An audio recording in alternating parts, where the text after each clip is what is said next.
Fridge মামলা এবার special officer নিয়োগ করলো হাইকোর্ট। স্পেশাল অফিসার, এই স্পেশাল অফিসার কি করবে না, দুজন সিগনেটারি অথরিটি থাকবেন, তারা চেকের দায়িত্বে থাকবেন। সিগনেটারি অথরিটি চেক পাঠাবে স্পেশাল অফিসারের কাছে। স্পেশাল অফিসার নিয়োগ করছে হাইকোর্ট। অবসরপ্রাপ্ত বিচারপতি সুব্রত তালুকদার স্পেশাল অফিসার। এই স্পেশাল অফিসার এবার টিএমসির অ্যাকাউন্ট ফ্রিজ মামলায় দুজন সিগনেটারি অথরিটি নিয়োগ করতে হবে। চেকের দায়িত্ব থাকবে এই সিগনেটারি অথরিটির কাছে। চেক স্পেশাল অফিসারের কাছে যাবে। কিভাবে কাজ করবে স্পেশাল অফিসার, হাইকোর্টের কি নির্দেশ হচ্ছে জানবো। আমার সঙ্গে অর্ণব রয়েছে হাইকোর্ট চত্বর থেকে। অর্ণব, দেখো, তৃণমূল কংগ্রেসের 3টে অ্যাকাউন্ট, এইচডিএফসি ব্যাংক অর্থাৎ সল্টলেক এবং কলকাতায় দুটো, সব মিলে 3টি অ্যাকাউন্ট। এই অ্যাকাউন্ট নিয়ে মামলা হয়েছিল। সেই অ্যাকাউন্টটি 19শে জুন থেকে ফ্রিজ হয়ে রয়েছে। তৃণমূল কংগ্রেস সেই অ্যাকাউন্ট থেকে কোনো রকম লেনদেন করতে পারছে না, হাইকোর্টে মামলা করেছিল। আজকে কলকাতা হাইকোর্টের বিচারপতি সৌগত ভট্টাচার্য সব পক্ষের বক্তব্য শুনে অন্তর্বর্তী নির্দেশ দিলেন এবং এক্ষেত্রে তৃণমূল কংগ্রেসের এই অ্যাকাউন্টে যে টাকা রয়েছে সেটার উপর নজরদারি করার জন্য হাইকোর্ট অবসরপ্রাপ্ত বিচারপতি সুব্রত তালুকদারকে স্পেশাল অফিসার হিসেবে নিযুক্ত করলেন। এই স্পেশাল অফিসার তিনি এবার এই তৃণমূল কংগ্রেসের অ্যাকাউন্টটি দেখবেন। এই অ্যাকাউন্টের ব্যবহারের সুযোগ সেটা কিন্তু কালীঘাট তৃণমূল কংগ্রেস বা মমতা বন্দ্যোপাধ্যায়ের তৃণমূল কংগ্রেসই পাবে। 3টি অ্যাকাউন্টে যারা সিগনেটারি অথরিটি রয়েছেন, সেই signatory authority Kalighat Trinamool Congress signatory authority যারা রয়েছেন তাদের মধ্যে ন্যূনতম 2জন তারা তাদের দৈনন্দিন খরচের জন্য চেকে সই করবেন এবং সেই চেক পৌঁছাবে স্পেশাল অফিসারের কাছে, অবসরপ্রাপ্ত বিচারপতি সুব্রত তালুকদারের কাছে। তিনি সেই চেকে কাউন্টার সাইন করবেন এবং এই 3টি সই অর্থাৎ 2 তৃণমূল কংগ্রেসের সিগনেটারি অথরিটির সই এবং স্পেশাল অফিসারের কাউন্টার সাইন, এই 3টে সাইন হলে তবে সেই চেকটি ব্যাংকের ইনক্যাশ হওয়ার হবে এবং ব্যাংক সেই চেকটি ইনক্যাশ করবে, অর্থাৎ টাকাটা সেক্ষেত্রে দেবে। কিন্তু কোন কোন ক্ষেত্রে টাকা ব্যবহার করতে পারবে মমতা বন্দ্যোপাধ্যায়ের তৃণমূল কংগ্রেস, এটাও আজ হাইকোর্ট বলেছে। আচ্ছা, এক্ষেত্রে অর্ণব, তাহলে কি হাইকোর্ট সিগনেচারি অথরিটি নিয়োগ করতে বলছে না? দেখো, তৃণমূল কংগ্রেসের যারা সিগনেটারি অথরিটি অর্থাৎ তাদের যারা কোষাধ্যক্ষ রয়েছেন, অর্থাৎ এই 3টে ব্যাংক অ্যাকাউন্টে যারা সিগনেটারি অথরিটি হিসেবে ইতিমধ্যেই নিবন্ধিত আছেন বা সেখানে রেজিস্টার করা আছেন, তাদের মধ্যে 2জনের সই লাগবে এবং স্পেশাল অফিসারের কাউন্টার সাইন। এটা হলে ওই চেকটি কমপ্লিট হবে ব্যাংকে ইনক্যাশ করার জন্য।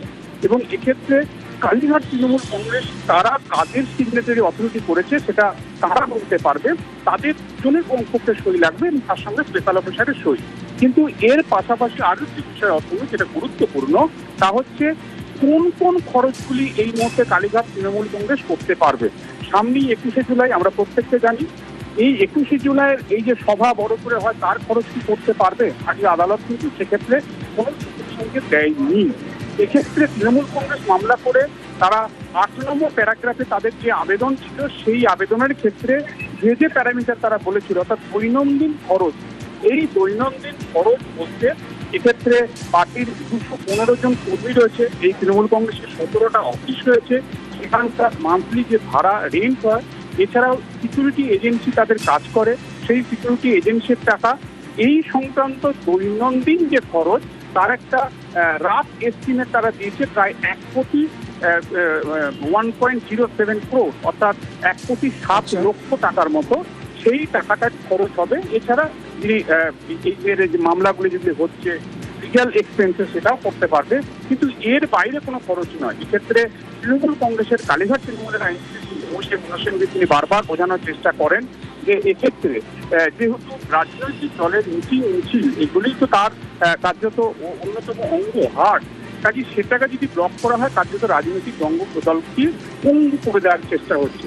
যদিও বিচারপতি সেখানে কাম দেননি, তিনি দৈনন্দিন খরচ যেটা আদালতকে দেখানো হয়েছে সেই খরচটুকুই এই মুহূর্তে 30শে সেপ্টেম্বর পর্যন্ত চালানোর জন্য অবসরপ্রাপ্ত বিচারপতি স্পেশাল অফিসার করে সুব্রত তালুকদার তিনি এই বিষয়টি পুরোটি দেখবেন এবং তিনি পরবর্তী শুনানির রিপোর্টও দেবেন। এক্ষেত্রে আরো একটি উল্লেখযোগ্য বিষয়, এই যেহেতু জাতীয় নির্বাচন কমিশনের তারা আসন তৃণমূল সুব্রত বন্দ্যোপাধ্যায় নাকি কালীঘাট তৃণমূল, এই বিষয়টি যেহেতু বিবেচনাধীন, যদি সেখানে ফয়সলা হয়ে যায় যে যে ঋষভব্রত বন্দ্যোপাধ্যায় তৃণমূল, তারা আসল তৃণমূল, তাহলে তারা আদালতের দৃষ্টি আকর্ষণ করতে পারবে এবং দৃষ্টি আকর্ষণ করে ওই অ্যাকাউন্টে এই মুহূর্তে টাকা খরচ কিন্তু কালীঘাট তৃণমূল কংগ্রেসই করতে পারবে, ঋষভব্রত বন্দ্যোপাধ্যায় তৃণমূল কংগ্রেস করতে পারবে না, এটাও কিন্তু আজকে নির্দেশ স্পষ্ট। কিন্তু যদি নির্বাচন কমিশনের মধ্যে ফয়সালা এসে যায়, সেক্ষেত্রে মেনে যান কোনো পক্ষের আইনজীবী আদালতের বিষয়টি দৃষ্টি আকর্ষণ করতে এবং সেক্ষেত্রে পরবর্তী সিদ্ধান্ত আদালত জানাবে। টিএমসির অ্যাকাউন্ট ফ্রিজ মামলায় অফিসার নিয়োগ, অ্যাকাউন্টের নজরদারিতে হাইকোর্ট অফিসার নিয়োগ করেছে, স্পেশাল অফিসার নিয়োগ করেছেন। এই স্পেশাল অফিসারকে ইনি অবসরপ্রাপ্ত বিচারপতি সুব্রত তালুকদার।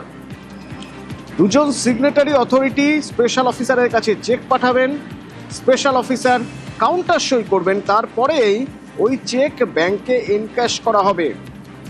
দলের দৈনন্দিন খরচ চালানোর জন্য এই ব্যবস্থা করা হয়েছে। তবে এই দলের দৈনন্দিন খরচ চালানো ছাড়া অন্য কোনো খরচের অনুমতি স্পেশাল অফিসার দেবেন না।